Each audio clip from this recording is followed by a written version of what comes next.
Well, I'd say there's lots of room for improvement on how the U.S. has been handling the pandemic.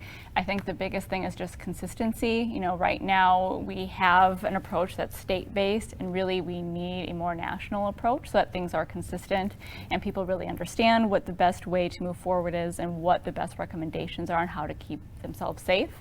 And I think going forward, we need to make sure at the federal level that we actually do have people in place who are prepared to respond to these pandemics. I think the biggest mistake really was Trump firing the people that were supposed to be in charge of this and really watching out for this and guiding our response.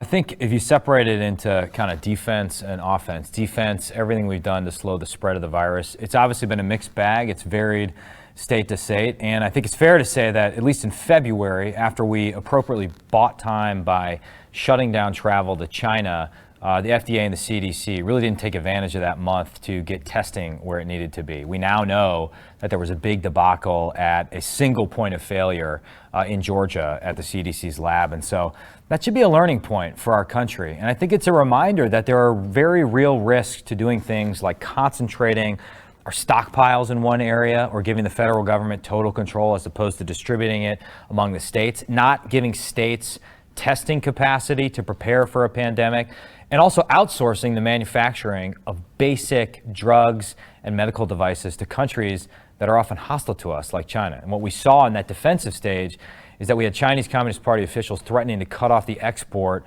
of drugs to the United States to kill Americans. I mean, that's crazy. So we were obviously much more fragile from a supply chain perspective than we knew. And we're still struggling to find basic supplies of reagent. The fact that we can't mass produce this stuff in America should be a wake-up call that we need to bring that manufacturing back to the United States.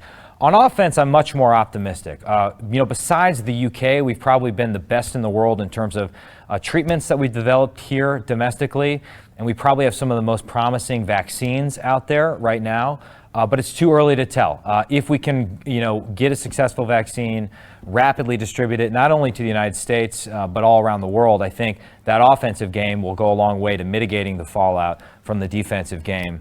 I would say here in Northeast Wisconsin, though, you never see these stories, but there have just been all sorts of heroes in our healthcare community, our nurses, our doctors, our first responders, our cops, who've done a remarkable job rising to what is a once-in-a-generation challenge. And though it hasn't been perfect, their heroism every day should inspire all of us.